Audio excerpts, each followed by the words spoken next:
अस्सलामुअलैकुम। अदबिस्तान में खुश आमदीद। निक वेलवेट का एक यादगार और हैरत अंगेज़ कारनामा, बैज की चोरी। वो दिन रीटा मलरोनी की ज़िंदगी का यादगार और हंगामा खेज़ दिन साबित होने वाला था, इसलिए वो खासी पुरजोश थी और वक्त से पहले Parker museum of fine art पहुंचना चाहती थी।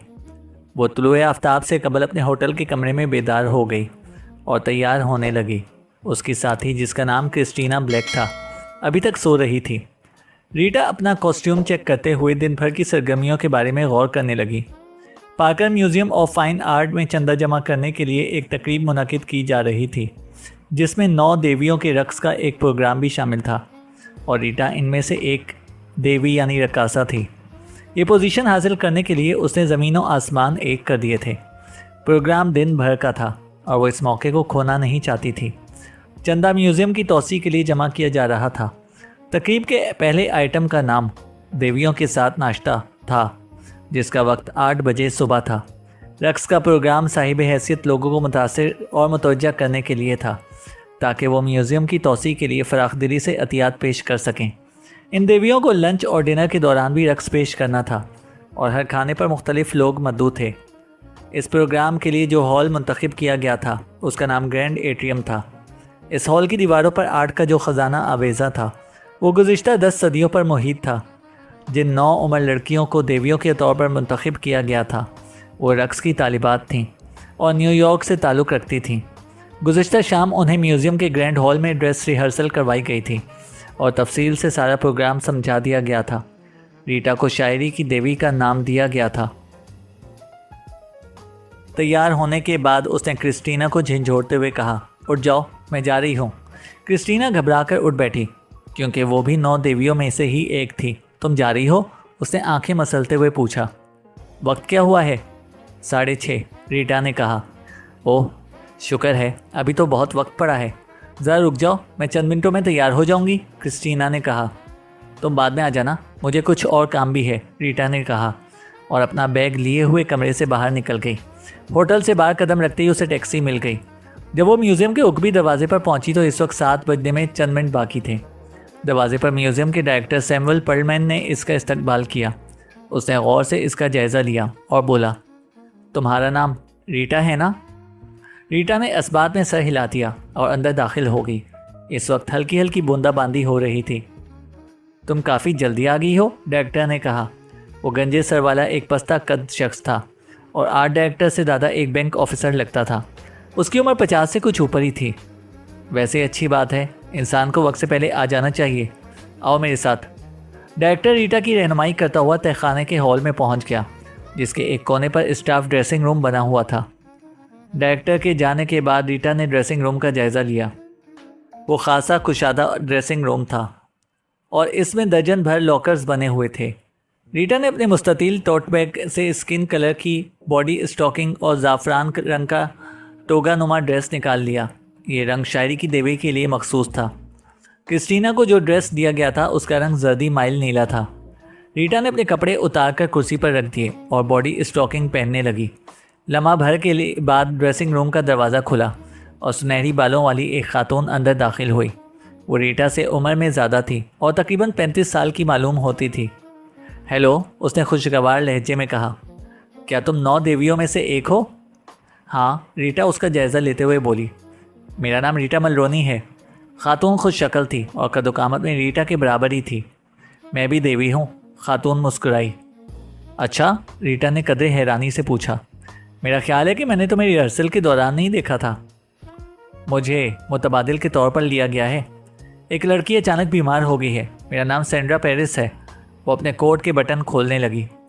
रीटा को इस की बात पर यकीन नहीं आया, तो उसने पूछा, तुम्हारा कॉस्ट्यूम कहाँ है? ये रखा है। सेंड्रा ने रीटा के कॉस्ट्यूम की तरफ इशारा किया। क्या? रीटा ने कहा। तभी सेंड्रा तेज़ी से आगे बढ़ी और किसी प्रोफेशनल बॉक्सर की तरह रीटा की कनपटी पर मुक्का दे मारा। रीटा की आंखों के सामने तारे नाच गए और वो फर्श पर ढेर हो गई। चंद लम्हों के बाद जब रीटा के हवास बहाल हुए तो सेंड्रा इसके हाथ बांध रही थी। उसने चीखने की कोशिश की, मगर कामयाब ना हो सकी, क्योंकि उसके मुंह पर टेप लगी हुई थी। हाथ बांधने के बाद सेंड्रा ने रीटा को इसके पैरों पर खड़ा कर दिया और बोली, मैं तुम्हें स्टोर रूम में बंद करने के लिए लेकर जा रही हूँ। अगर तुमने हंगामा करने की कोशिश की तो तुम्हारे हक में अच्छा नहीं होगा। तुम्हें ज़्यादा नुकसान उठाना पड़ेगा। मेरी बात समझ रही हो ना? रीटा ने इस बात में सर हिला दिया। उसकी आंखों में खौफ झलक रहा था। सैंड्रा ने दरवाज़ा खोलकर हॉल में नज़र दौड़ाई। नीम तारीख हॉल खाली पड़ा था। मुतमईन होने के बाद सैंड्रा ने रीटा को बाजू से पकड़ा और इसे तेज़ी से एक करीबी कमरे में ले गई। इस तारीख कमरे में नागवार सी बू फैली हुई थी। सैंड्रा ने रीटा को पुराने कपड़ों के ढेर पर लिटाकर उसके पैर भी बांधना शुरू कर दिए। फिर वो वापस गई और ड्रेसिंग रूम से रीटा का टोट बैग और कपड़े भी ले आई। उसे ओवरकोट रीटा के ऊपर डाल दिया और बाकी चीज़ें एक तरफ को फेंक दी। मैं नहीं चाहती कि तुम्हें नज़ला बुखार की शिकायत हो जाए, उसने कहा लगाया। आराम से यहीं पर लेटी रहो। वो वापस ड्रेसिंग रूम में पहुंची और अपना ओवरकोट उतारकर रीटा का कॉस्ट्यूम पहन लिया। इतने में दो और लड़कियां ड्रेसिंग रूम में दाखिल हुईं और कदरे ताजुब से सैंड्रा की तरफ देखने लगीं। एक लड़की ने पूछा, क्या तुम्हें यकीन है कि तुमने सही कॉस्ट्यूम पहना है? क्यों नहीं, सैंड्रा ने पूरे एतमाद लहजे में जवाब दिया। मेरा नाम क्रिस्टीना ब्लैक है, एक लड़की ने कहा। गुज़िश्ता रोज़ मेरी दोस्त रीटा ने ये कॉस्ट्यूम पहना था। रीटा मलरोनी ने? सैंड्रा ने पूछा। हाँ, वो मुझसे पहले होटल से निकल गई थी, क्रिस्टीना ने कहा। ये उसी का कॉस्ट्यूम है, सैंड्रा ने इत्मीनान से जवाब दिया। उसकी तबीयत ठीक नहीं, डायरेक्टर ने उसकी जगह मुझे काम करने के लिए कहा है, सैंड्रा ने कहा। क्रिस्टीना काले बालों वाली एक दराज कामत लड़की थी। सैंड्रा की बात सुनकर फिक्रमंद नज़र आने लगी। वो है कहाँ? उसने पूछा। क्या वो लोग इसे अस्पताल लेकर गए हैं? पता नहीं, मेरा ख्याल है कि वो खुद ही किसी डॉक्टर के पास चली गई है। उसकी तबीयत इतनी ज़्यादा भी ख़राब नहीं थी, सैंड्रा बोली। कुछ और रकासाएँ ड्रेसिंग रूम में दाखिल हुईं और सैंड्रा इनसे अपना तारुफ कराने लगी। तुम्हें कुछ पता भी है कि क्या करना है? एक रकासा ने पूछा। ओह क्यों नहीं, सैंड्रा ने पुरएतमाद लहजे में कहा। गुज़िश्ता माह मैं बोस्टन में ऐसी ही एक रक्स पार्टी में शिरकत कर चुकी हूँ। ये देवी और देवताओं वाली बातें बेवकूफ़ बनाने के लिए हैं। असल चीज़ ये है कि रकासा को पुरकशिश नज़र आना चाहिए, हंसे बगैर पुरकशिश नज़र आना चाहिए, क्योंकि देवियाँ हंसा नहीं करती, सैंड्रा बोली। एक दो लड़कियों ने उसकी बात पर मुंह बनाया, ताहम ज़्यादातर लड़कियों ने इसकी बात तस्लीम कर ली कि उसे मुतबादिल रकासा के तौर पर लिया गया था। चंद मिनटों के बाद सैमुअल परलमैन डांस डायरेक्टर के हमरा नीचे पहुंच गया। डांस डायरेक्टर एक दुबला पतला नौजवान था। उसका नाम हार्वे वेस्ट था। इस वक्त तमाम लड़कियां तैयार हो चुकी थीं। वेरी गुड, आओ चलें, मेहमान आना शुरू हो गए हैं, सैमुअल ने कहा। मिस्टर परलमैन, मैं अपनी दोस्त क्रिस्टीना ने कहा। बाद में बात करेंगे, सैमुअल ने इसकी बात काटी। इस वक्त बिल्कुल फुर्सत नहीं है। डांस डायरेक्टर ने रकासाओं को जल्दी जल्दी चंद हिदायत दी और उन्हें हमरा लेकर ऊपर पहुंच गया। वहाँ मेहमानों की आमद जारी थी। कैटरिंग का अमला नाश्ते की मेज़ों पर खाना चुन रहा था। सैंड्रा ने देखा कि मेहमानों में ज़्यादातर मर्द थे। चंद एक औरतें भी थीं जिन्होंने बिज़नेस सूट पहन रखे थे। तमाम रकासाएँ अपनी मुकर्ररा जगह पर पहुँच गईं और रक्स शुरू कर दिया। सैंड्रा ने कुछ देर तक उनका साथ दिया और फिर गैलरी की तरफ सुरकने लगी। डांस डायरेक्टर हार्वे की नज़र उस पर पड़ी तो उसने भवें सुकेड़ी और मेज़ों के दरमियान से होता हुआ इसकी तरफ बढ़ा। सैंड्रा ने उसे अपनी तरफ आते देखा तो अपनी एड़ियों पर घूमकर गैलरी में आवेजा एक पेंटिंग के सामने पहुंच गई। वॉन गॉफ की बनाई हुई ये पेंटिंग, वो तारीखी पेंटिंग म्यूज़ियम की नादिर और इंतहाई कीमती तस्वीरों में से एक थी। रुक जाओ, हार्वे चिल्लाया।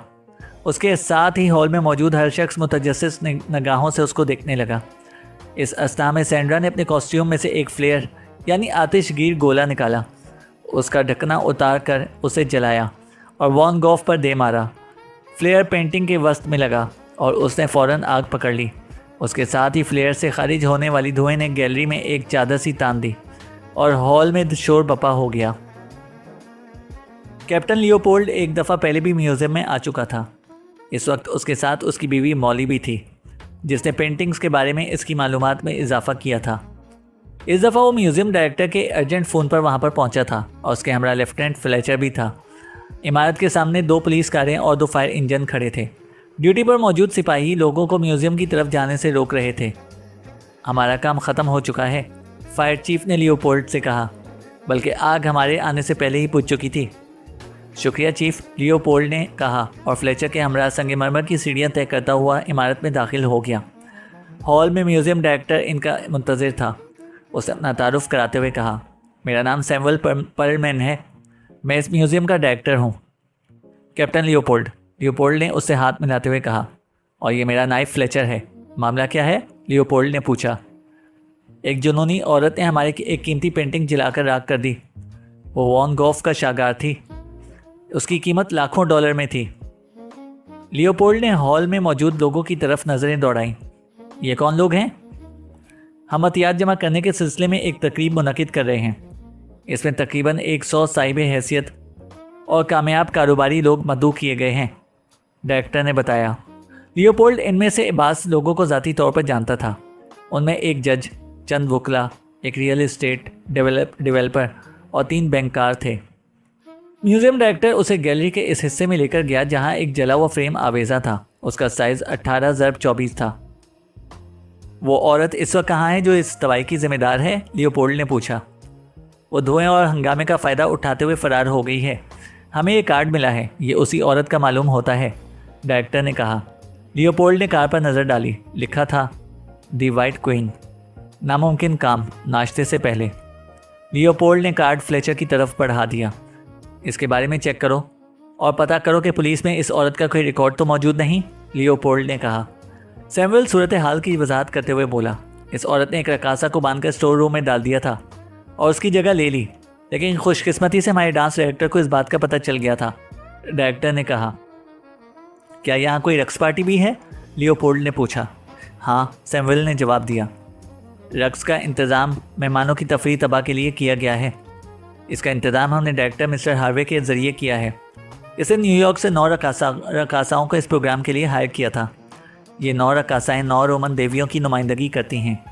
मिस्टर हार्वे तिजारती और समाजी तकरीबात के लिए इस किस्म के प्रोग्रामों का एहतमाम करता रहता है। और तुम्हारा कहना है कि इस जुनूनी औरत ने एक रकासा की जगह ले ली और इस कीमती पेंटिंग को आग लगा दी, लियोपोल्ड बोला। हाँ, उसने एक जलता हुआ फ्लेयर इस वॉन गॉफ पर फेंका और इसे मुकम्मल तौर पर तबाह कर दिया, सैमुअल बोला। पुलिस फोटोग्राफर और फिंगरप्रिंट मैन भी मौके पर पहुंच चुका था। लियोपोल्ड ने जले हुए फ्रेम के अंदरूनी हिस्से पर उंगलियां फेरी और चंद लम्हों तक फ्रेम का मुआयना करता रहा। फिर म्यूज़ियम डायरेक्टर की तरफ मुड़ते हुए बोला, मैं इस रकासा से चंद सवालात करना चाहता हूँ जिसकी इस औरत ने जगह ली थी, लियोपोल्ड ने कहा। डायरेक्टर लियोपोल्ड को तहखाने में ड्रेसिंग रूम में लेकर आया जहाँ रीटा मल्रोनी एक कुर्सी पर उदास उदास बैठी थी। डांस डायरेक्टर हार्वे और क्रिस्टीना रीटा की दिलदारी कर रहे थे। मुख्तसर तारुफ के बाद लियोपोल्ड ने हार्वे से कहा, क्या तुमने इसे स्टोर में बंधे हुए पाया था? हार्वे ने इस बात में सर हिला दिया और बोला, हंगामे के दौरान क्रिस्टीना ने मुझसे रीटा के बारे में पूछा और कहा कि इस पुरस्कार औरत के मुताबिक रीटा बीमार थी और वो इसकी जगह पर रखी गई थी। ये सुनकर मैं परेशान हुआ और रीटा को यहाँ तहखाने में तलाश करने लगा। जब मैं आवाज़ दे रहा था तो स्टोर रूम में से बाल्टी लुढ़कने की आवाज़ सुनाई दी। मैंने अंदर जाकर देखा तो ये वहाँ पर बंधी हुई थी, हार्वे ने बताया। लियोपोल्ड ने रीटा से पूछा, तुम सुबह कितने बजे यहाँ पर आई थी? तकरीबन 7 बजे, रीटा ने जवाब दिया। इस वक्त तक दूसरी लड़कियाँ नहीं आई थीं। मैंने तो लिबास तब्दील करना शुरू किया ही था कि यह औरत कमरे में दाखिल हो गई, रीटा ने बताया। क्या तुम उसका हुलिया बता सकती हो? लियोपोल्ड ने पूछा। खुश शक्ल, सुनहरी बाल, कदो-कामत मेरे बराबर और उम्र तकरीबन 35 साल, रीटा ने बताया। लियोपोल्ड ज़रूरी बातें डायरी में लिखता जा रहा था। सारा वाक़या किस तरह पेश आया था? वो औरत कमरे में दाखिल हुई और मुझे बताया कि वो भी रक्स पार्टी में शामिल थी। मुझे उसकी बात पर ताज्जुब हुआ क्योंकि गुज़िश्ता रोज़ वो रिहर्सल में शामिल नहीं थी। उसके पास कोई कॉस्ट्यूम भी नहीं था। जब मैंने ये बात पूछी तो उसने मेरे कॉस्ट्यूम को अपना बताया और अचानक ही मेरी कनपट्टी पर एक मुक्का रसीद कर दिया। उसने कनपट्टी पर हाथ फेरा। यहाँ अब भी सूजन है। जब मुझे होश आया तो वो औरत हाथ बांध रही थी। मैंने चीखने की कोशिश की तो पता चला कि मेरे मुंह पर भी टेप लगी हुई है। ये औरत मुझे तेज़ी से स्टोर रूम में लेकर गई और वहाँ मेरे पैर भी बांध दिए, रीटा ने बताया। तुमने क्या किया? मैं तकरीबन 1 घंटे तक अपने बंधन को खोलने की कोशिश करती रही और बिलाखिर अपने हाथों के बंधन ढीले करने में कामयाब हो गई। तभी मुझे हंगामे और सायरन की आवाज़ सुनाई दी। फिर हार्वे की आवाज़ आई जो मेरा नाम पुकार रहा था। मैंने उसे मुतवज्जा करने के लिए इधर उधर हाथ पैर चलाए और एक बाल्टी गिराने में कामयाब हो गई। बाल्टी की आवाज़ सुनकर ये अंदर आया और मेरे बंधन खोले, रीटा ने बताया। क्या इस औरत ने भी अपना तारुफ करवाया था? हाँ, उसने अपना नाम सैंड्रा पेरिस बताया था, रीटा बोली। गालिबन फर्जी नाम है, लेकिन बहरहाल हम इसे चेक कर लेंगे, लियोपोल्ड बोला। ड्रेसिंग रूम की एक दीवार के साथ लॉकर्स बने हुए थे जिनके सामने स्टूल रखे हुए थे। लियोपोल्ड ने चंद लॉकर खोलकर अंदर नजर डाली। इनमें रक्कासाओं के लिबास लटक रहे थे। तुम्हारा लॉकर कौन सा है? लियोपोल्ड ने रीटा से पूछा। ये वाला। रीटा ने एक करीबी लॉकर की तरफ इशारा किया। लियोपोल्ड ने लॉकर का दरवाज़ा खोलकर अंदर नजर डाली। अंदर एक नीला रेन कोट लटक रहा था। ये कोट तुम्हारा है? ये सैंड्रा का मालूम होता है, रीटा ने भवें सुकेड़ कर कहा। अब मुझे याद आ रहा है कि उसने रेनकोट के नीचे जेर जामे के सिवा कोई लिबास नहीं पहन रखा था, रीटा बोली। लियोपोल्ड ने कोट निकाल लिया और उसकी जेबें चेक करने लगा। उसे अंदर से कुछ बरामद होने की उम्मीद नहीं थी, लेकिन एक जेब से एक खाली माचिस बरामद हो गई। इस माचिस के ऊपर लिखा था YYZ 135। वो इस माचिस पर गौर कर ही रहा था कि फ्लेचर तेज़ी से कमरे में दाखिल हुआ और बोला, कैप्टन, ऊपर एक और वारदात हुई है। एक और वारदात? लियोपोल्ड ने कहा। सैमुअल को अभी अभी 2 कीमती पेंटिंग्स की गुमशुदगी का इल्म हुआ है। कोई इन्हें नहायत सफाई के साथ फ्रेम से अलग करके चुरा कर ले गया है, फ्लेचर बोला। ठीक है, मैं आ रहा हूँ, लियोपोल्ड बोला। इसके अलावा एक और संगीन वारदात भी हुई है, फ्लेचर ने कहा। पार्किंग लॉट में खड़ी एक वैन के अंदर एक लाश पड़ी हुई है। गालिबन इसे थोड़ी देर पहले ही कत्ल किया गया है। लाश एक मिनी वैन की ड्राइविंग सीट पर पड़ी थी। इस लाश पर सबसे पहले एक सुराग रस्सा की नज़र पड़ी थी। वो पार्किंग लॉट में सैंड्रा पेरिस के फरार के रास्ते का तयन करने की कोशिश कर रहा था। लियोपोल्ड ने मकतूल की जेब से ड्राइविंग लाइसेंस निकाल लिया और उसके कवायफ पढ़ने लगा। नाम फ्रेडरिक फार्ले, उम्र 30 साल, पता वेस्ट चेस्टर काउंटी। फ्लेचर ने कहा। कार की नंबर प्लेट न्यूयॉर्क की है। लियोपोल्ड ने फ्लेचर से मकतूल के बारे में मज़ीद मालूमात हासिल करने के लिए कहा। फिर गोली के निशान का मुआयना करने लगा। फायर दाहिनी कनपट्टी पर किया गया है। गोली बहुत करीब से चलाई गई है। यहाँ जले हुए बारूद के निशान भी मौजूद हैं। वाज़ेह तौर पर कातिल सीट पर बैठा हुआ था और दोनों खिड़कियों के शीशे चढ़े हुए थे, जिसकी वजह से फायर की आवाज़ अंदर ही दब गई। गन बहुत छोटे कैलिबर की मालूम होती है, लियोपोल्ड बोला। यह किसी शनासा का काम मालूम होता है। दोनों में किसी बात पर झगड़ा हुआ होगा, फ्लेचर बोला। ये सैंड्रा पेरिस का साथी मालूम होता है, लियोपोल्ड ने कहा। मेरा ख्याल है कि कामयाब डकैती के बाद सैंड्रा की नीयत ख़राब हो गई होगी। उसने सोचा होगा कि इस शख्स को हिस्सा देने की क्या ज़रूरत है, लिहाजा उसने उसको कत्ल कर दिया और फ़रार हो गई, लियोपोल्ड बोल रहा था। लेकिन ये गाड़ी तो यहीं मौजूद है। अगर ये सैंड्रा का साथी है तो दोनों इसी गाड़ी में आए होंगे। सैंड्रा ने फ़रार के लिए गाड़ी का इंतज़ाम कैसे किया? फ्लेचर ने कहा। हो सकता है दोनों अलग अलग गाड़ियों में आए हों या सैंड्रा ने कोई टैक्सी पकड़ ली हो, लियोपोल्ड बोला। फ्लेचर ने अपने कंधे के ऊपर से दाएं तरफ देखा और बोला, मेडिकल एग्जामिनर भी पहुंच गया है। वो हमें मकतूल की मौत का सही वक्त बता सकता है। लियोपोल्ड ने सामने की तरफ जाकर वैन का नंबर देखा और बोला, इस नंबर का माचिस वाले नंबर से कोई ताल्लुक़ नहीं है। इसने जेब से खाली माचिस निकाल कर फ्लेचर को थमाई। गाड़ी के नंबर के अलावा इस नंबर के बारे में भी चेक करो, YYZ 135, लियोपोल्ड ने कहा। पुलिस फोटोग्राफर म्यूज़ियम के अंदर का काम मुकम्मल करने के बाद बाहर पहुंच गया। म्यूज़ियम डायरेक्टर सैमुअल इसके पीछे था। ये कत्ल का क्या मामला है? उसने पूछा। लियोपोल्ड ने मकतूल वैन ड्राइवर की तरफ इशारा किया और बोला, इस शख्स को किसी ने कत्ल कर दिया है। ड्राइविंग लाइसेंस के मुताबिक इसका नाम फ्रेडरिक फार्ले है। मैंने इस शख्स को पहले कभी नहीं देखा। इसका नाम भी मेरे लिए अजनबी है, सैमुअल ने कहा। ज़रा गौर से देखो, हो सकता है ये म्यूज़ियम का कोई पुराना मुलाजिम हो, कोई मुहाफिज वगैरह, लियोपोल्ड ने कहा। सैमुअल ने कदे नागवारी से मकतूल के चेहरे का मुकम्मल जायज़ा लिया और बोला, नहीं, इस शख्स ने कभी हमारे म्यूज़ियम में काम नहीं किया। मैं ये सूरत पहली बार ही देख रहा हूँ। कुछ और लोग कत्ल की वारदात का सुनकर म्यूज़ियम से बाहर आ गए। इनमें डांस डायरेक्टर हार्वे और चंद रकासाएँ भी शामिल थीं। हार्वे ने लियोपोल्ड की दरख्वास्त पर मकतूल का जायज़ा लिया और नफ़ी में सर हिलाते हुए कहा, मैंने इसको पहले कभी नहीं देखा। बाहर आने वालों में एक जज भी शामिल था, जिसे लियोपोल्ड जज विल्बर की हैसियत से जानता था। कैसे हो कैप्टन? जज विल्बर ने पूछा। सुबह बखैर जज। मुझे अफसोस है कि इस कार्रवाई की वजह से तुम्हारे नाश्ते में रुकावट पैदा हो गई, लियोपोल्ड बोला। जज विल्बर सफ़ेद बालों वाला एक वजिया शख्स था। उसने कहा, मैंने सुना है कि इस जुनूनी औरत ने एक पेंटिंग ज़ाया करने के अलावा एक शख्स को कत्ल भी कर दिया है। जज विल्बर बोला। हाँ, कुछ ऐसा ही मालूम होता है, लियोपोल्ड बोला। फिर म्यूज़ियम डायरेक्टर की तरफ बढ़ते हुए बोला, मिस्टर सैमुअल, मैं वो जगह देखना चाहता हूँ जहाँ से बाकी 2 पेंटिंग्स भी चोरी की गई हैं। म्यूज़ियम डायरेक्टर इसकी रहनुमाई करते हुए एक बगली दरवाजे पर पहुंचा और चंद सीढ़ियां तय करके म्यूज़ियम के अंदर दाखिल हो गया। अंदरूनी जानिब एक बावर्दी मुहाफिज मौजूद था। करीबी दीवार पर एक खाली फ्रेम नज़र आ रहा था। उसका साइज़ 8x13 इंच था। नीचे लगे हुए कार्ड के मुताबिक गुमशुदा पेंटिंग माती का शाकार थी। इस पेंटिंग की कीमत क्या थी? लियोपोल्ड ने पूछा। लाखों डॉलर, सैमुअल ने जवाब दिया। फिर वो चंद कदम आगे बढ़ा और एक और खाली फ्रेम की तरफ इशारा किया।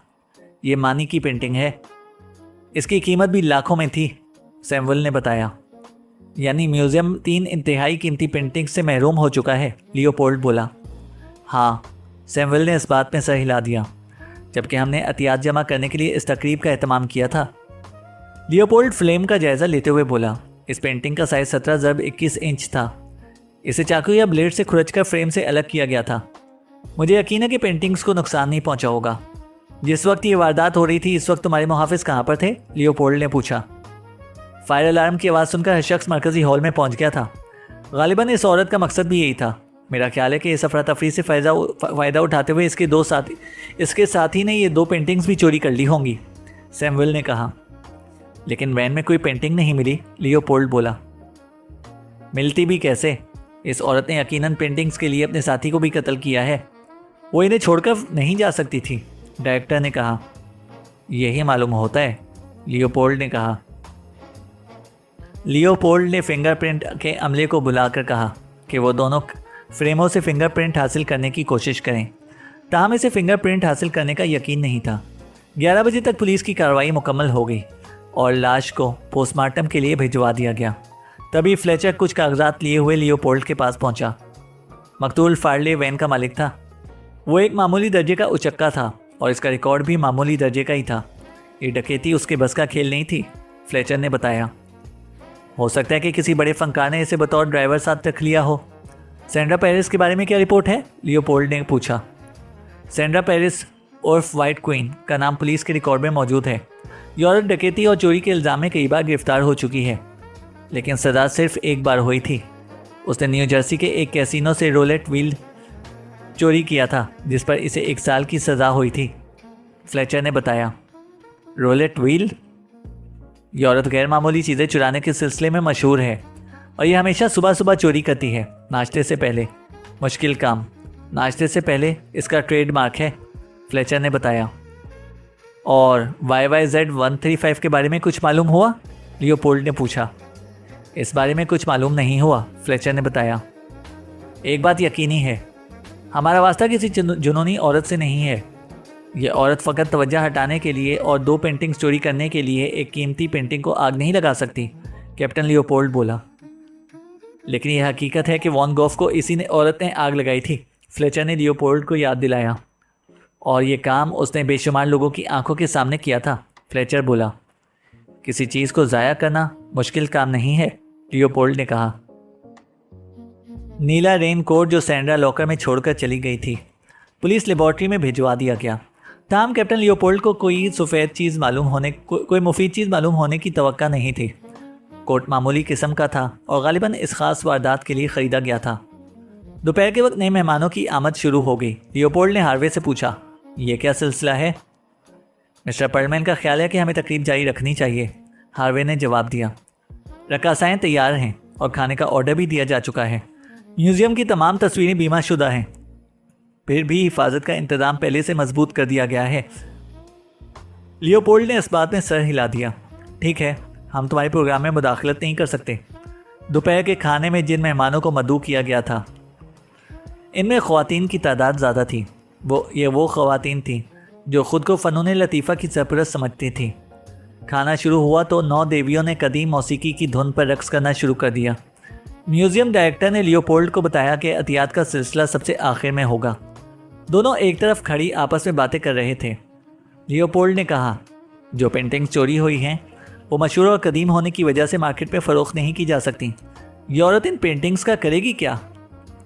मेरा ख्याल है कि वो इन्हें मुल्क से बाहर ले जाने की कोशिश करेगी। यूरोप में इन्हें बेचना मुश्किल काम नहीं होगा, हार्वे ने बताया। मुल्क से बाहर? लियोपोल्ड ने चौंक कर कहा और घड़ी पर नज़र डाली। इस वक्त 1 बजने में 5 मिनट थे। खाना ख़त्म हो चुका था और रकासाएं लिबास तब्दील करने के लिए वापस जा रही थीं। लियोपोल्ड ने आगे बढ़कर रीटा की कलाई पकड़ ली और बोला, तुम मेरे साथ चलो। कहाँ? रीटा घबरा गई। घबराओ नहीं, तुम्हें हिरासत में नहीं लिया जा रहा। मैं तुम्हें चोर की शनाख्त के लिए साथ लेकर जाना चाहता हूँ। लियोपोल्ड ने उसे तसल्ली दी। कौन सा चोर? Sandra Paris. वक्त ज़ाया नहीं करो, लियोपोल्ड बोला। बाहर निकलकर पार्किंग लॉट की तरफ बढ़ते हुए लियोपोल्ड ने फ्लेचर को आवाज़ दी और पीछे आने के लिए कहा। कहाँ कैप्टन? एयरपोर्ट। जल्दी से आओ, हमारे पास वक्त बहुत कम है, लियोपोल्ड ने कहा। सैंड्रा ने लेडीज़ रूम के शीशे में देखते हुए स्याह विग को अपने सर पर जमाया और मुख्तलिफ जावियों से इसका जायज़ा लिया। मुतमईन होने के बाद उसने अपना सूटकेस उठाया और डिपार्चर लाउंज की तरफ बढ़ गई। तभी लाउड स्पीकर पर इसकी फ़्लाइट का ऐलान किया गया। ख्वातीनो हजरात, फ़्लाइट 348 टोरंटो कनाडा जाने के लिए तैयार है। मुसाफिरों से इल्तमास है कि जहाज़ पर सवार होने के लिए बाहर पहुँचें। जहाज़ की रवानगी का वक्त 1:35 पर है। सैंड्रा सिक्योरिटी चेक पॉइंट पर पहुंची तो ड्यूटी पर मौजूद खातून ने कहा, तुम्हारा सूटकेस एक्सरे मशीन के लिए बहुत बड़ा है, इसे खोलकर चेक किया जाएगा। कोई बात नहीं। सैंड्रा ने सूटकेस मेज़ पर रखा और जिप खोलकर ढकना उठा दिया। इसमें एडवर्टाइजिंग आर्ट वगैरह है, ये मैं अपने क्लाइंट के लिए लेकर जा रही हूँ, सैंड्रा ने बताया। ये सामान कस्टम वाले चेक करेंगे, उसे उस काउंटर पर लेकर जाओ। कोई बात नहीं। सैंड्रा ने सूटकेस की जिप बंद की और कस्टम काउंटर की तरफ बढ़ गई। चंद कदम के फासले पर इसने एक नौजवान लड़की को खड़े हुए देखा, जिसका चेहरा इसे कुछ मानूस सा लगा। उसके साथ एक मर्द भी था जो सूट में मलबूस था। सैंड्रा ने फ़ौरन ही लड़की को पहचान लिया और जल्दी से दूसरी तरफ मुंह फेर लिया। वो रीटा मल्रोनी थी। उसने गहरी नज़रों से सैंड्रा का जायज़ा लिया और कैप्टन लियोपोल्ड से कहा, ये वही मालूम होती है, सिर्फ इसके बालों का रंग मुख्तलिफ है। लियोपोल्ड आगे बढ़ा और नरमी से कहा, सैंड्रा पेरिस, तुम्हें गलत फहमी हुई है। मेरा नाम का मसला बाद में तय कर लेंगे। लियोपोल्ड ने अपना बैज निकाल कर दिखाया। मैं कैप्टन लियोपोल्ड हूँ, मेरा ताल्लुक शोबा संगीन जुराइम से है। मैं तुमसे चंद सवालात करना चाहता हूँ, लियोपोल्ड ने कहा। इस असना में सैंड्रा ने अपना सूटकेस फर्श पर रख दिया और ये सोचते हुए दौड़ लगा दी कि वो इस भारी भरकम ऑफिसर से तेज़ दौड़ सकती है और वो ऑफिसर इस पुरहजूम लाउंज में फायर करने की गलती नहीं करेगा। लेकिन उसे ये मालूम ना था कि इस ऑफिसर का एक साथी भी कुछ फासले पर ही मौजूद था। फ्लेचर, पकड़ो उसे, जाने ना पाए, लियोपोल्ड ने कहा। टॉम फ्लेचर अपने बॉस के ऑर्डर से कबल ही हरकत में आ चुका था। उसने सैंड्रा का बाजू पकड़ा और इसे मरोड़ कर पुश्त से लगा दिया। लाउंज में लम्हे भर के लिए अफरा तफरी सी मच गई। लियोपोल्ड ने सैंड्रा को इसके सूटकेस समेत गाड़ी में डाला और हेडक्वार्टर पहुंच गया। फ्लेचर ने इसे लकड़ी की सीट पर बिठाया और इसे इसके हकूक पढ़कर सुनाने लगा। लियोपोल्ड ने उसके सूटकेस से एक बड़े साइज़ का एडवर्टाइजिंग लेआउट निकाला और मुआयना करने के बाद पूछा, क्या तुम फर्स्ट बैंक ऑफ टोरंटो के लिए एडवर्टाइजिंग करती हो? हाँ, सैंड्रा ने इस बात में सर हिला दिया। फर्स्ट बैंक टोरंटो बैंक मेरा क्लाइंट है, मैं फ्रीलांस एडवर्टाइजिंग करती हूँ, सैंड्रा ने बताया। लेआउट शीट के पीछे मजबूत गत्ता लगा हुआ था। लियोपोल्ड ने किनारों पर लगी हुई टेप उतारी और दरम्यान में खला से एक ऑयल पेंटिंग खींचकर बाहर निकाल ली। मुझे यकीन है कि मिस्टर सैमुअल इस वॉन गॉफ पेंटिंग को देखकर बहुत खुश होगा। मिस सैंड्रा, दूसरी 2 पेंटिंग्स कहाँ हैं? लियोपोल्ड ने कहा। कौन सी 2 पेंटिंग्स? सैंड्रा ने पूछा। म्यूजियम से 3 पेंटिंग्स चोरी हुई थीं, लियोपोल्ड ने बताया। मैं किसी और पेंटिंग के बारे में नहीं जानती, सैंड्रा बोली। सैंड्रा, तुमने अपने साथी फार्ले को क्यों कत्ल किया? लियोपोल्ड ने बताया। सैंड्रा ने होठों पर जबान फेरी और बोली, मेरा कोई साथी नहीं था, मैं किसी फार्ले को नहीं जानती। अगर तुम मुझे खौफजदा करने के लिए ऐसी बातें कर रहे हो तो तुम्हें कामयाबी नहीं होगी, सैंड्रा ने कहा। यह हकीकत है कि तुम पर चोरी के अलावा कत्ल का इल्ज़ाम भी है। फार्ले की लाश इसकी वैन में पड़ी हुई पाई गई है, जो म्यूज़ियम के पार्किंग लॉट में खड़ी थी। तिबी रिपोर्ट के मुताबिक इसे 8 और 9 के बीच के दरमियान में कत्ल किया गया है और इस वक्त तुम वहाँ पर मौजूद थी, लियोपोल्ड ने बताया। मैं एक फ़ोन कॉल करना चाहती हूँ, सैंड्रा ने कहा। अपने वकील को? लियोपोल्ड ने पूछा। नहीं, अपने एक दोस्त को, उसका नाम निक वेलवेट है, सैंड्रा ने जवाब दिया। इस रोज़ निक और ग्लोरिया खासे मसरूफ़ थे। किश्ती रानी का मौसम ख़त्म हो चुका था और दोपहर के वक्त दोनों यॉट क्लब में अपनी किश्ती जमा कराने में लगे हुए थे। दोपहर के खाने के बाद उन्होंने चंद फ़ोन कॉल्स का जवाब दिया और डाक देखे। तभी फ़ोन की घंटी बजी। निक ने रिसीवर उठाकर कान से लगाया तो दूसरी तरफ से एक भोली बसरी आवाज़ सुनाई दी। निक, मैं सैंड्रा पेरिस बोल रही हूँ। ओह सैंड्रा पेरिस, कैसी हो? निक वेलवेट ने कहा। खुदा का शुक्र है कि तुम घर में मौजूद हो। आज का दिन मेरे लिए अच्छा नहीं है, सैंड्रा ने कहा। कहाँ से फ़ोन कर रही हो? निक ने पूछा। पुलिस हेडक्वार्टर से, मैं हवालात में हूँ, सैंड्रा ने कहा। ओह क्या हुआ? निक ने पूछा। मुझे तुम्हारी मदद की ज़रूरत है निक। तुम्हें याद होगा कि एक दफ़ा मैंने तुम्हें जेल से रिहा करवाया था। आज तुम इस एहसान का बदला चुका सकते हो, सैंड्रा ने कहा। मैं अपनी पूरी कोशिश करूँगा। ये पुलिस हेडक्वार्टर किस जगह पर है, इसका पता नोट करवा दो। सैंड्रा ने पता नोट करवा दिया।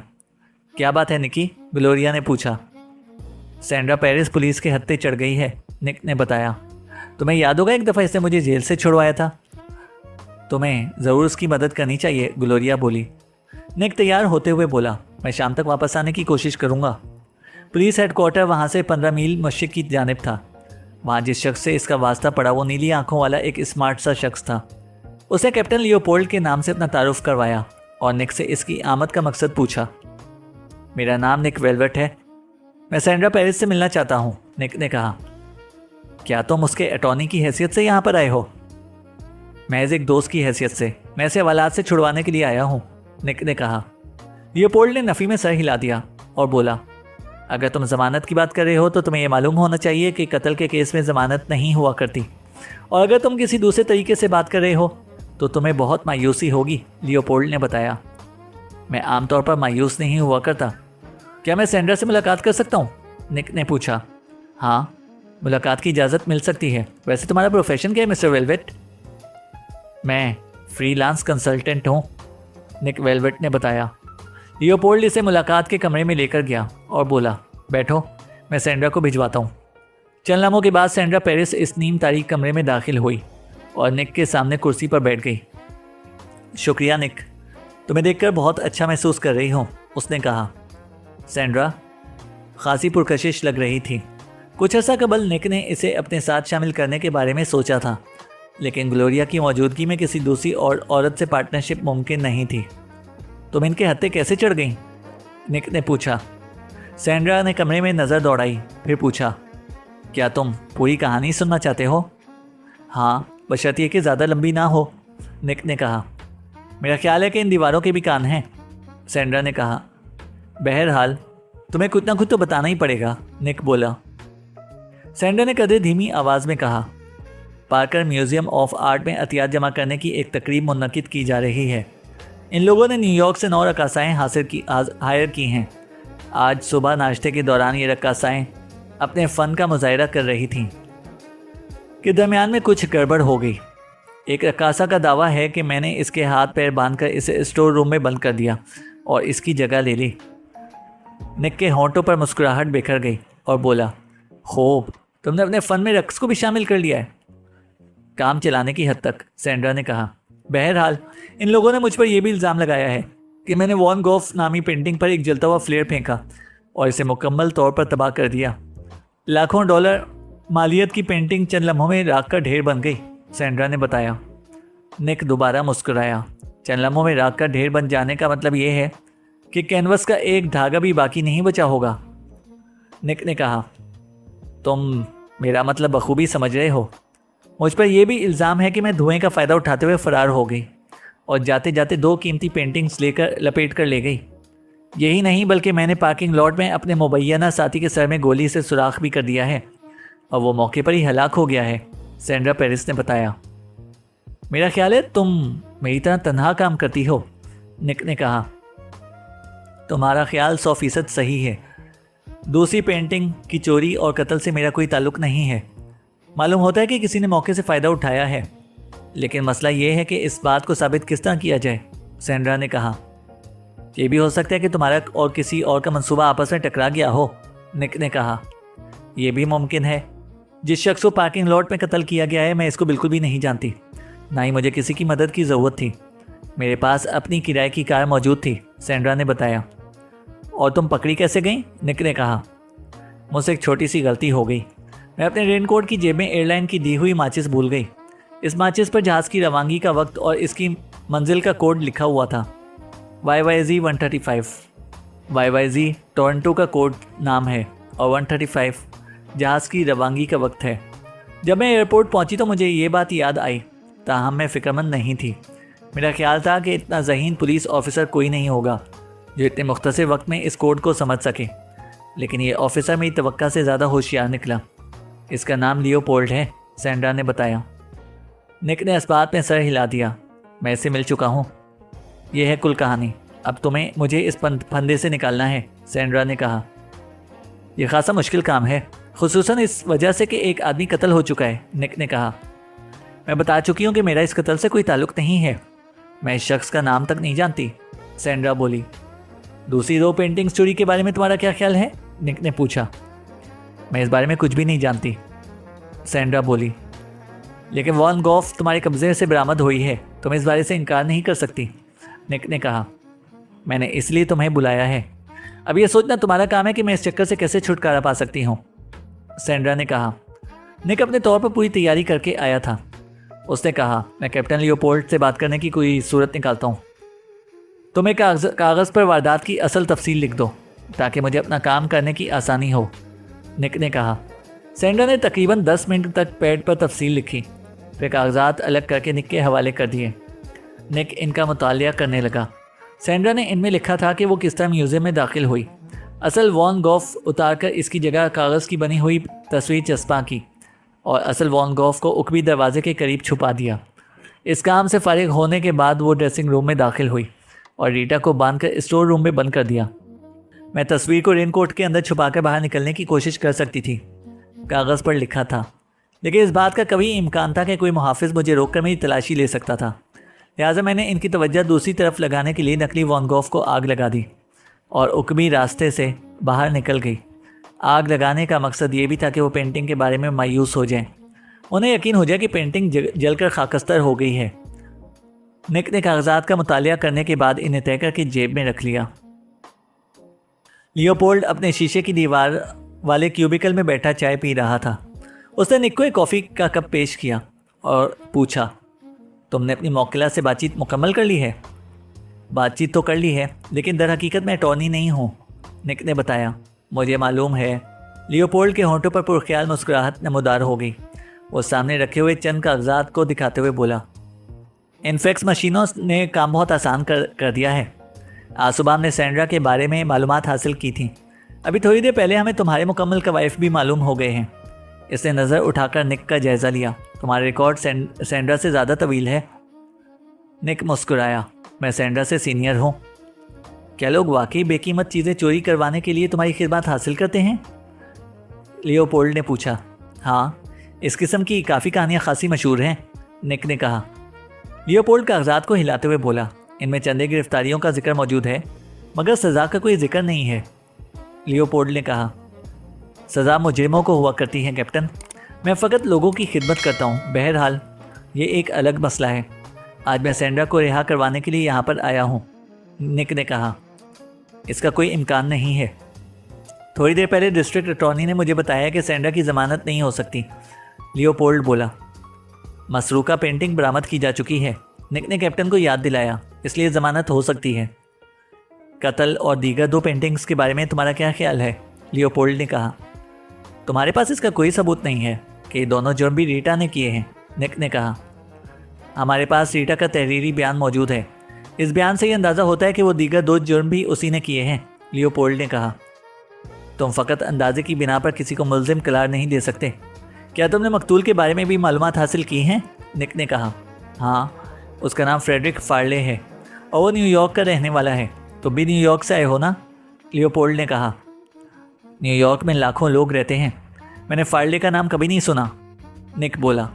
लियोपोल्ड एक कागज़ पर नज़र डालते हुए बोला। फार्ले एक मामूली किस्म का उचक्का था, खासा खुश शक्ल था, सैंड्रा के मियार के ऐन मुताबिक, लियोपोल्ड ने कहा। मैं सैंड्रा को बहुत अरसे से जानता हूँ, वो हमेशा तन्हा काम करती है। इस उचक्के से उसका कोई ताल्लुक़ नहीं था, निक बोला। क्या तुम ये कहना चाहते हो कि इसने किसी की मदद किए बगैर तन्हा म्यूज़ियम में वारदात की है? लियोपोल्ड बोला। बहुत मामूली बात है, मैं सबको बताकर ऐसी वारदात कर सकता हूँ, निक ने कहा। यानी एक और पेंटिंग को आग लगा सकते हो? लियोपोल्ड बोला। नो मिस्टर वेलवेट, हम ऐसा ख़तरा मोल नहीं ले सकते। क्या तुम अभी तक यही समझ रहे हो कि असली वॉन गॉफ जलकर राख हो चुकी है?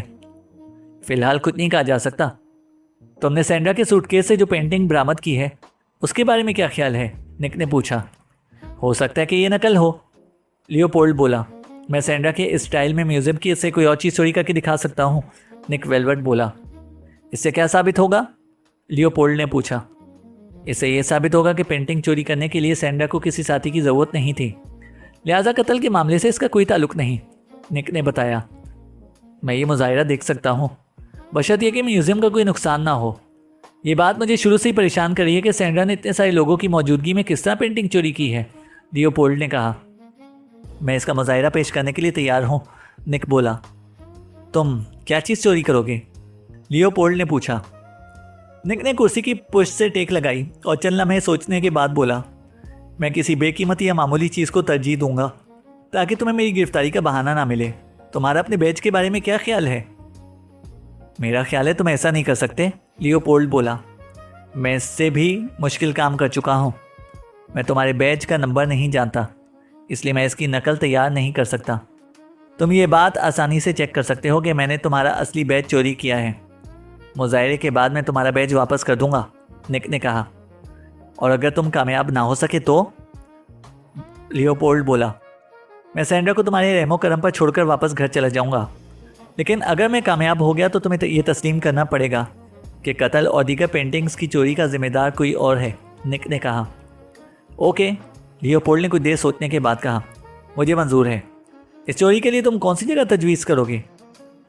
पाकर म्यूज़ियम के अलावा और कौन सी जगह तजवीज़ की जा सकती है? मुझे दीगर मसरूका पेंटिंग्स का साइज़ भी चाहिए, निक ने कहा। लियोपोल्ड ने कागज़ चेक करने के बाद निक को मसरूका पेंटिंग्स के साइज़ भी बता दिए। निक तकरीबन 1 घंटे के बाद पाकर म्यूज़ियम ऑफ फाइन आर्ट पहुंचा, जहां लियोपोल्ड उसका मुंतज़िर था। उसके साथ एक नौजवान ऑफिसर भी मौजूद था, जिसका इसने लेफ्टिनेंट फ्लेचर के नाम से तारुफ कराया था। निक ने एक बड़े साइज़ का पतला सा पैकेट हाथ में दबा रखा था। म्यूज़ियम के अंदर मेहमानों की वजह से खासी रौनक थी। यहाँ तो खासी चहल पहल है, निक ने कहा। मेरा ख्याल था कि कत्ल की वारदात के बाद म्यूज़ियम बंद कर दिया गया होगा। इन लोगों ने अतियात जमा करने के लिए तकरीब का एहतमाम किया है और हर चीज़ का पेशगी ऑर्डर भी दे चुके हैं, इसलिए हमने म्यूज़ियम बंद करने पर इसरार नहीं किया। और दूसरी बात यह कि कत्ल की वारदात म्यूज़ियम से बाहर हुई है, लियोपोल्ड ने बताया। बहरहाल मुझे इस पर कोई एतराज़ नहीं है, निक ने कहा। लियोपोल्ड ने एक नौजवान शख्स की तरफ इशारा किया और बोला, वो डांस डायरेक्टर हार्वे है। हार्वे पुलिस की दोबारा आमद से फिक्रमंद नज़र आने लगा था। अब क्या मामला है कैप्टन? चोरी और कत्ल की वजह से रक्कासाएं पहले ही बहुत परेशान हैं। अगर तुमने उनसे दोबारा पूछगछ करने की कोशिश की तो अपना काम अधूरा छोड़कर वापस चली जाएंगी, हार्वे ने कहा। जहां इतनी बड़ी वारदात हो जाए वहां बहुत सी पूछगछ करनी पड़ती है। इन रक्कासाओं की वापसी का क्या प्रोग्राम है? लियोपोल्ड ने पूछा। रात के खाने के बाद ये तकरीब ख़त्म हो जाएगी। इसके बाद तमाम रक्कासाएं वापस रवाना हो जाएंगी, हार्वे ने बताया। निक ने अपनी घड़ी पर नज़र डालते हुए पूछा, तकरीब कितने बजे शुरू होगी? हमारी परफॉर्मेंस 7 बजे शुरू होगी, हार्वे ने बताया।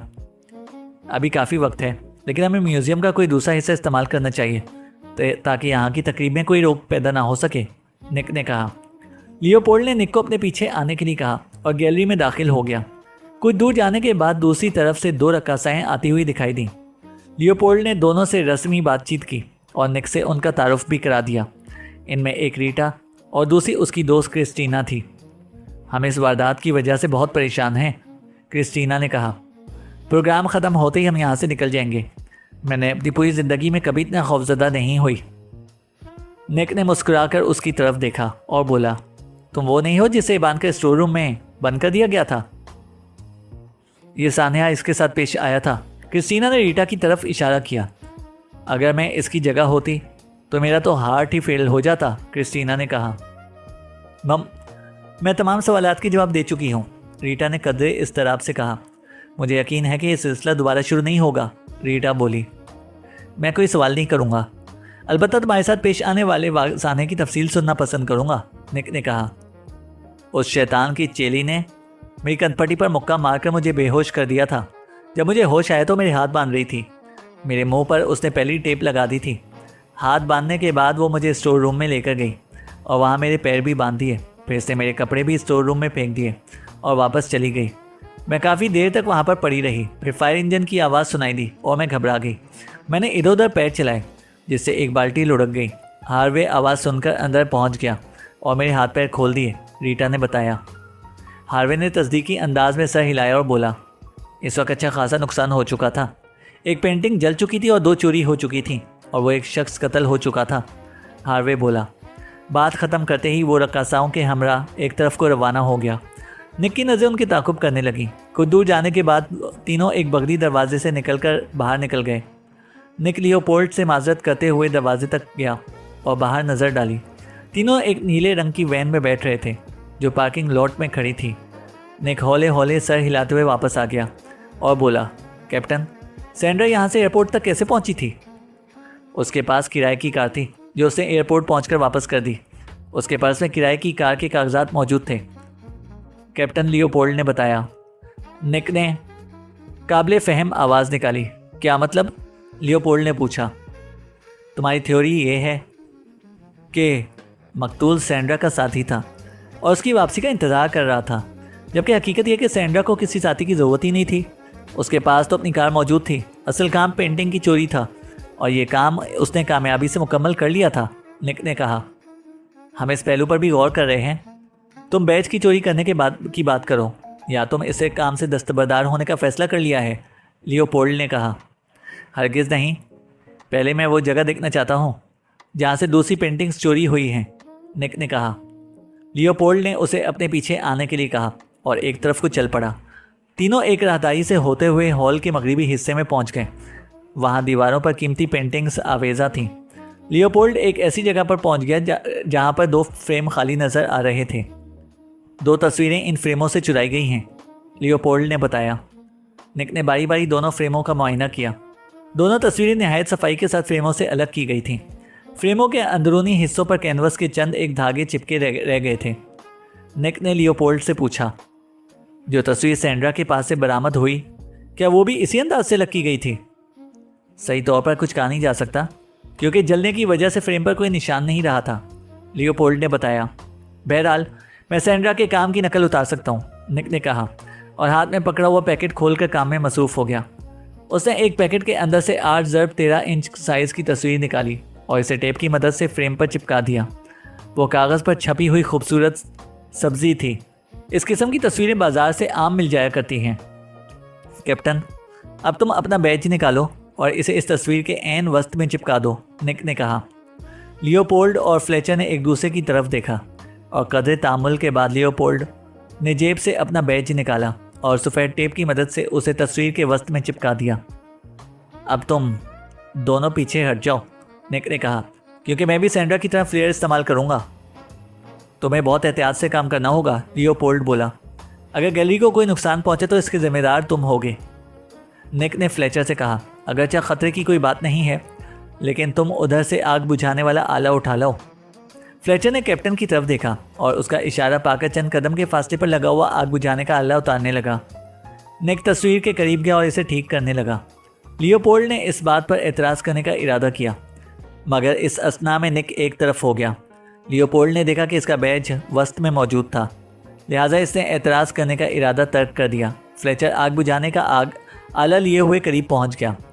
निक ने दोनों को एक बार फिर पीछे होने के लिए कहा और जेब से आतिशगीर फ्लेयर निकाल लिया। ये फ्लेयर तुमने कहाँ से लिया है? लियोपोल्ड ने पूछा। अपनी कार से। ये flare auto first aid kit का हिस्सा है, निक ने जवाब दिया। लियोपोल्ड और फ्लेचर तस्वीर से 25 कदम दूर खड़े थे और दोनों की नज़रें तस्वीर के वस्त में लगे हुए बैच पर जमी हुई थीं। निक ने फ्लेयर का किनारा अलग किया और इसे जलाकर तस्वीर के वस्त में दे मारा। तस्वीर ने फ़ौरन आग पकड़ ली। फ्लेचर ने आग बुझाने का आला बुलंद किया, मगर लियोपोल्ड ने हाथ के इशारे से इसे रोक दिया। फ्लेयर कोई और नुकसान किए बगैर फर्श पर गिर गया और तस्वीर चंद लम्हों में जलकर राख हो गई। फ्रेम के किनारों से धुआं उठने लगा, मगर उसने आग ना पकड़ी। बैज कहीं भी नज़र नहीं आ रहा था, ना फ्रेम के अंदर और ना ही फर्श पर। बहुत खूब मिस्टर वेलवेट, तुम थोड़ी सी प्रैक्टिस के बाद स्टेज प्रोग्राम कर सकते हो, लियोपोल्ड ने कहा। बैज कहाँ गया? फ्लेचर ने पूछा। जल गया? तुम्हारी नज़रों के सामने जलकर राख हो गया, निक ने पुरख्याल लहजे में कहा। यकीन नहीं आता। निक ने जेब में हाथ डाला और बैज निकाल कर लियोपोल्ड की तरफ बढ़ाया। ये रहा तुम्हारा बैज, कैप्टन। आग ने ऐसे कोई नुकसान नहीं पहुंचाया। लियोपोल्ड बैच का जायज़ा लेने लगा। अब तुम्हें यकीन आ जाना चाहिए कि सैंड्रा ने भी यही तरीका इख्तियार किया था, निक ने कहा। लियोपोल्ड ने तारीफी नज़रों से निक की तरफ देखा। वो वाकई होशियार शख्स था। उसने इसकी और फ्लेचर की आंखों के सामने बैच चोरी कर लिया था। ये बैच तुम्हारी जेब में कैसे पहुंचा? हमने इसे अपनी आंखों के सामने जलते हुए देखा था, फ्लेचर ने पूछा। वॉन गॉफ को भी इसी तरह सबने अपनी आंखों के सामने जलते हुए देखा था, लेकिन बाद में वो भी सैंड्रा के सूटकेस में से बरामद हुई थी, निक ने कहा। लियोपोल्ड बोला। जब फ्लेचर आग बुझाने का आला लेने गया, इस वक्त तुम तस्वीर के करीब गए थे। सिर्फ 2 या 3 सेकंड के लिए, निक ने कहा। मुझे यकीन है कि इस वक्त तुमने बैज निकाल लिया था। लेकिन बैज अपनी जगह पर मौजूद था, फ्लेचर ने कहा। अगर इसने बैज तब्दील किया होता तो इसका आधा जला हिस्सा यहाँ पर मौजूद होना चाहिए था, लेकिन यहाँ पर राख के सिवा कुछ भी नहीं है, फ्लेचर बोला। लियोपोल्ड ने निक से कहा, क्या तुम इस ट्रिक की वजाहत कर सकोगे? अभी नहीं, मुआहदे के मुताबिक पहले तुम्हें सैंड्रा को रिहा करना चाहिए, निक ने जवाब दिया। इसमें कुछ वक्त लगेगा, लियोपोल्ड ने कहा। आओ कहीं चलकर बैठते हैं। मरकजी हॉल से मौसीकी की आवाज़ आना शुरू हो गई थी। फ्लेचर ने तजवीज़ किया कि इन्हें तकरीब पर नज़र रखनी चाहिए, ऐसा ना हो कि इनकी मौजूदगी में कोई और वारदात हो जाए। कॉरिडोर के कोने में चंद कुर्सियां खाली पड़ी हुई थीं, जो नवादिर में से मालूम होती थीं। ताहम वहाँ पर कोई ऐसी वार्निंग मौजूद नहीं थी जिससे ये अंदाज़ा लगाया जा सकता कि इन कुर्सियों को इस्तेमाल करना ममनू था। लिहाजा तीनों इन कुर्सियों पर बैठ गए। मेरी रिटायरमेंट में सिर्फ 1 साल बाकी है, लियोपोल्ड गहरा सांस लेते हुए बोला। और मेरी बीवी का ख्याल है कि मुझे भागदौड़ से परहेज़ करना चाहिए।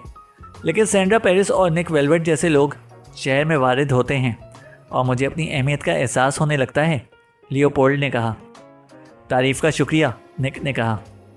इस वारदात के बारे में तुम्हारी क्या थ्योरी है, मिस्टर वेलवेट? लियोपोल्ड ने पूछा। मेरे अंदाजे के मुताबिक ये 3 मुख्तलिफ वारदातें हैं, निक ने कहा। पहली वॉन गॉफ की चोरी, दूसरी 2 दीगर पेंटिंग्स की चोरी और सोम वैन के ड्राइवर का कत्ल, निक बोला। Frederick Farley? लियोपोल्ड ने कहा। हाँ, फार्ले, निक बात जारी रखते हुए बोला। तुम्हारी गलती यह है कि तुम तीनों जुराइम सैंड्रा के खूबसूरत गले के गिर्द लपेटने की कोशिश कर रहे हो। तुम्हारी थ्योरी कुछ यूँ थी कि सैंड्रा ने लोगों की तवज्जो हटाने के लिए वॉन गॉफ को आग लगा दी और इससे मौके से फ़ायदा उठाते हुए इसका साथी म्यूज़ियम के दूसरे हिस्से से 2 तस्वीरें निकालकर 9-2-11 हो गया। इस असना में सैंड्रा भी बाहर पहुंच गई। इसने फार्ले को कत्ल कर दिया और तस्वीरों पर खुद कब्जा कर लिया, निक ने कहा। इस थ्योरी में क्या गलती है, लियोपोल्ड ने पूछा। इसमें कई गलतियां हैं। अगर ये सारी वारदात सैंड्रा ने की है तो दूसरी 2 तस्वीरें कहाँ पर हैं? उसके सामान में से सिर्फ वॉन गॉफ बरामद हुई है। दूसरी गलती ये है कि अगर फार्ले सैंड्रा का साथी था तो दोनों को एक गाड़ी में आना चाहिए था। तीसरी गलती यह है कि अगर फार्ले सैंड्रा का साथी होता तो वो इसे ऐन मौके पर कभी कत्ल ना करती। अगर इसके दिल में ऐसा ख्याल आ भी जाता तो वो इसे किसी महफूज मकाम पर ले जाकर कत्ल करती। मौजूदा सूरत का मतलब तो ये हुआ कि वो अपना सुराख पीछे छोड़कर जा रही है, निक ने बताया। मुजरिमों से गलतियां हुआ ही करती हैं, लियोपोल्ड ने कहा। सैंड्रा फार्ले की तस्वीरें चोरी करवाने के लिए साथ लेकर आई थी, लियोपोल्ड ने कहा। अगर उसने वॉन गॉफ को वाकई जला दिया होता तो ये बात मानी जा सकती थी। सैंड्रा वॉन गॉफ चोरी करने के लिए आई थी और इस मकसद में कामयाब हो गई थी, निक ने बताया। तुम्हारे ख्याल में ये काम इसने किस तरह किया था? वो अलियस सुबह म्यूज़ियम में दाखिल हुई, मुसाफिर की नज़र बचाकर वॉन गॉफ को फ्रेम से अलग किया और उसकी जगह नकली तस्वीर चिपका दी। एक माहिर शख्स ये काम चंद लम्हों में कर सकता है और सैंड्रा की महारत के बारे में मुझे कोई भी शुबा नहीं। एक ज़िमनी बात मेरे जहन में आई है। सैंड्रा के पास नकली वॉन गॉफ की मौजूदगी इस बात की दलील है कि वो सिर्फ इस तस्वीर के लिए यहाँ पर आई थी। असल वॉन गॉफ को किसी मौजूद जगह पर छुपाने के बाद इसने रीटा को काबू में किया, एक रकासा का रूप धारा और सबकी नज़रों में के सामने वॉन गॉफ को आग लगा दी और म्यूज़ियम से बाहर निकल गई, निक ने बताया। लोगों का ख्याल है कि उन्होंने फ्रेम पर असली वॉन गॉफ लगी हुई देखी थी, लियोपोल्ड बोला। बिल्कुल इसी तरह जिस तरह तुमने फ्रेम पर अपना असली बैज लगा हुआ देखा था। अगर वो असली तस्वीर होती तो इतनी तेज़ी से जल कर राख ना हो जाती, निक बोला। तो गोया तुमने जो बैज इस्तेमाल किया था वो भी नकली था, लियोपोल्ड ने पूछा। मेरे पास इत्तफाक से एक पुलिस ऑफिसर का बैज मौजूद था, निक ने तस्लीम किया। यहाँ आते हुए मैंने इसकी एक रंगीन फ़ोटोकॉपी तैयार करवा ली थी और उसे नहायत सफाई के साथ तस्वीर के वस्त में चस्पा कर दिया था। निक ने बताया। क्या? जब मैंने अपना बैज तस्वीर पर चिपकाया था तो वहाँ पर कोई दूसरा बैज नहीं था, लियोपोल्ड हैरानी से कहा। बैज तस्वीर के नीचे था। मैंने तस्वीर के दरमियानी हिस्से की रंगीन फ़ोटोकॉपी करवा के बैज के ऊपर इस तरह चिपका दी थी कि वो असली तस्वीर का हिस्सा ही मालूम होती थी। नकली बैज इस फ़ोटोकॉपी के नीचे था। मैं तस्वीर को ठीक करने के बहाने फ्रेम के करीब गया और तुम्हारा बैज तस्वीर की फ़ोटोकॉपी समेत उतार कर जेब में रख लिया। इस काम में 2 सेकंड लगे होंगे। जब मैंने तस्वीर पर जलता हुआ फ्लेयर फेंका, इस वक्त वहाँ बैज की फ़ोटोकॉपी लगी हुई थी, निक ने बताया। खूब, तुम्हारे दलाइल कुछ वज़नी मालूम होते हैं, लियोपोल्ड ने कहा। यह मसला हनूज़ हल तलब है कि दूसरी 2 तस्वीरें कहाँ पर हैं और फार्ले को किसने कत्ल किया, लियोपोल्ड ने कहा। यह बात मैं पूरे वसूख के साथ कह सकता हूँ कि फार्ले को सैंड्रा ने कत्ल नहीं किया। इसका वाक़याती सबूत यह है कि इसके पास से कोई गन बरामद नहीं हुई। नेज़ जिस वक्त फार्ले कत्ल हुआ, इस वक्त सैंड्रा दूसरी लड़कियों के हमरा हॉल में रक्स कर रही थी। मालूम यह होता है कि किसी ने इस हंगामे से फ़ायदा उठाया है और हो सकता है कि इसमें कोई अंदर का आदमी शामिल हो, लेकिन मसला यह है कि फार्ले का कत्ल इस थ्योरी में फ़िट नहीं बैठता, निक ने कहा। म्यूज़ियम डायरेक्टर सैमुअल कॉरिडोर में दाखिल हुआ और ठिठकता हुआ बोला, हजरात, ये कुर्सियाँ इस्तेमाल के लिए नहीं हैं। सॉरी, लियोपोल्ड फ़ौरन उठकर खड़ा हुआ। निक और फ्लेचर ने भी उसकी तकलीद की। जो पेंटिंग हमने बरामद की है उसके बारे में क्या ख्याल है? क्या वो असली वॉन गॉफ की है? वेलवेट, लियोपोल्ड ने पूछा। हाँ, अल्लाह का शुक्र है कि वो असली वॉन गॉफ है, सैमुअल ने जवाब दिया। मैंने इसे दोबारा फ्रेम पर लगवा दिया है। शुक्रिया कैप्टन। रकासाएँ वापस कैसे जाएंगी? निक ने पूछा। डांस डायरेक्टर की वैन में या किसी और ज़रिए से? वो ट्रेन के ज़रिए वापस जाएंगी। डांस डायरेक्टर इन्हें अपनी वैन में स्टेशन पर छोड़ाएगा। प्रोग्राम कब ख़त्म हो जाएगा? लियोपोल्ड ने पूछा। तकरीबन ख़त्म होने ही वाला है, सैमुअल ने घड़ी पर नज़र डाली। प्रोग्राम ख़त्म होते ही रकासाएँ लिबास तब्दील करके वैन में जा बैठेंगी। सॉरी, मैं इस वक्त बहुत मसरूफ़ हूँ। बात ख़त्म करते ही वो आगे बढ़ गया। आज वैन का जिक्र बार बार आ रहा है। फार्ले भी वैन में आया था। डांस डायरेक्टर के पास भी वैन है, फ्लेचर ने कहा। मुझे यकीन है कि इनके रंग मुख्तलिफ होंगे, निक ने कहा। कुछ देर के बाद तीनों पार्किंग लॉट में पहुंच गए। बादल छट चुके थे और मौसम खुशगवार हो गया था। 10 मिनट के बाद पहली रक्कासा म्यूज़ियम से बाहर आती हुई दिखाई दी। इसके बाद मज़ीद रक्कासाएँ निकलती चली गईं। उन्होंने अपने रेन कोट बाजों पर लटका रखे थे। कंधों पर टोट बैग नज़र आ रहे थे। निक एक लड़की के बैग को घूरते हुए अचानक लियोपोल्ड से मुखातिब हुआ। कैप्टन, अगर मैं कातिल और गुमशुदा तस्वीरें तुम्हारे हवाले कर दूं तो क्या तुम सैंड्रा को छोड़ दोगे? निक ने कहा। कातिल और तस्वीरें? जल्दी कैप्टन, हाँ या ना में फ़ैसला करो, निक बोला। ओके, मंजूर है, लियोपोल्ड ने कहा। निक तेज़ी से वैन की तरफ बढ़ा जहाँ रक्कासाएँ बारी बारी अंदर बैठ रही थीं। इसने एक रक्कासा का कंधा थपथपाया और बोला, क्या मैं तुम्हारा बैग देख सकता हूँ? रक्कासा तेज़ी से निक की तरफ घूमी और दूसरे ही लम्हे इसके हाथ में छोटा सा पिस्तौल नमूदार हो गया। लियोपोल्ड जो चंद कदम के फासले पर खड़ा था, फुर्ती से आगे बढ़ा और लड़की की कलाई पर चोट लगाई। उसके साथ ही निक ने लड़की को अड़ंगा लगाया। लड़की के हाथ से पिस्तौल छूटकर दूर जा पड़ा और वो फुटपाथ पर गिर पड़ी। निक ने उसकी कलाई मरोड़ कर पुश्त पर लगाई और इसे सीधा खड़ा कर दिया। वो रीटा मलरोनी थी। शुक्रिया कैप्टन, अगर तुम बर वक्त कार्रवाई ना करते तो ये ज़रूर फायर कर देती, निक ने कहा। तुम्हारे अंदाजे ने मुझे हैरान कर दिया है, लियोपोल्ड ने एतराफ़ किया। मुझे इस लड़की पर कतन कोई शुबा नहीं था, क्योंकि वारदात के वक्त ये स्टोर रूम में बंधी हुई थी। अगर रक्कासाओं पर शक करता तो ये आखिरी लड़की होती, लियोपोल्ड ने कहा। इसके बरक्स मेरे नज़दीक ये सबसे पहली लड़की थी जिस पर शक किया जा सकता था, निक बोला, क्योंकि ये वाहिद लड़की थी जो 1 घंटे से ज़्यादा अरसे तक दीगर लोगों की नज़रों से ओझल रही। जब मुझे मालूम हुआ कि रीटा सबसे पहले म्यूज़ियम पहुंची थी तो मुझे इसी वक्त शक हुआ। रीटा ने भी सैंड्रा की तरह इस मौके से फ़ायदा उठाने का प्रोग्राम बनाया था। ताम दोनों का तरीक़ा कार मुख्तलिफ था। रीटा रक्कासा की हैसियत से डांस पार्टी में शरीक हुई थी, जबकि सैंड्रा ने किसी रक्कासा की जगह लेने का फ़ैसला किया था। इत्तफाक की बात यह हुई कि दोनों आपस में टकरा गईं और रीटा को काम करने का बेहतरीन मौका मिल गया, निक ने कहा। बेहतर मौका? लियोपोल्ड बोला। गालिबन रीटा का प्रोग्राम यह था कि वो सबसे पहले म्यूज़ियम में पहुंचेगी और कॉस्ट्यूम पहनकर तस्वीरों वाली गैलरी में चली जाएगी। मुहाफिज यही समझते कि वो गुजारने के लिए तस्वीरें देख रही है। इस दौरान में वो मौके से फ़ायदा उठाते हुए 2 तस्वीरें उतारकर अपने बैग में छुपा देती। इस मकसद के लिए इसने कोई छोटे साइज़ का चाकू अपनी जुराबों वगैरह में छुपा रखा होगा, और जब सैंड्रा ने इसके हाथ पैर बांधकर इसे स्टोर रूम में बंद कर दिया तो ये चाकू इसके खूब काम आया। अगरचा इसकी जुराब के अंदर था और इसके हाथ पुश्त पर बंधे हुए थे, ताहम उसने अपने जिस्म की लचक से फ़ायदा उठाते हुए जुराब से चाकू निकाल लिया और मामूली सी कोशिश के बाद अपने बंधन काट डाले। मेरा ख्याल है कि इस काम में 10 मिनट भी नहीं लगे होंगे। मैं शुरू से इस बात पर हैरान था कि इसने इब्तिदा में स्टोर रूम के अंदर शोर क्यों नहीं किया। एक बंधा हुआ इंसान इधर उधर लुढ़कता है और बंधे हुए पैर चलाकर चीज़ों को गिरा सकता है और दरवाजे पर ठोकरें मार सकता है, लेकिन किसी रकासा ने कोई गैर मामूली आवाज़ नहीं सुनी। इसका मतलब यह है कि अपने बंधन काटने के बाद रीटा मौके का इंतज़ार में चुप करके बैठी रही। जब तमाम रक्कासाएँ डांस डायरेक्टर के हमरा ऊपर चली गई तो इसने अपना काम शुरू कर दिया और 2 तस्वीरें चोरी करके अपने बैग में छुपा दी, निक ने कहा। लेकिन डांस डायरेक्टर का बयान है कि इसने रीटा को स्टोर रूम में बंधा हुआ पाया था, लियोपोल्ड बोला। खासा उम्दा टच है। अपने मुंह पर टेप लगाना और पैर बांधना कुछ मुश्किल काम नहीं है, अलबत्ता हाथ बांधना खासा मुश्किल काम है। और डांस डायरेक्टर के बयान के मुताबिक जब वो स्टोर रूम में पहुंचा तो रीटा अपने हाथों के बंधन ढीले करने में कामयाब हो चुकी थी, निक ने कहा। और फार्ले के मुतालिक तुम्हारा क्या ख्याल है, लियोपोल्ड ने पूछा। फार्ले यकीनन रीटा का साथी था। दोनों ने प्रोग्राम बनाया होगा कि रीटा तस्वीरें चोरी करके फार्ले के हवाले कर देगी और ख़ुद आखिरी वक्त तक प्रोग्राम में शामिल रहेगी।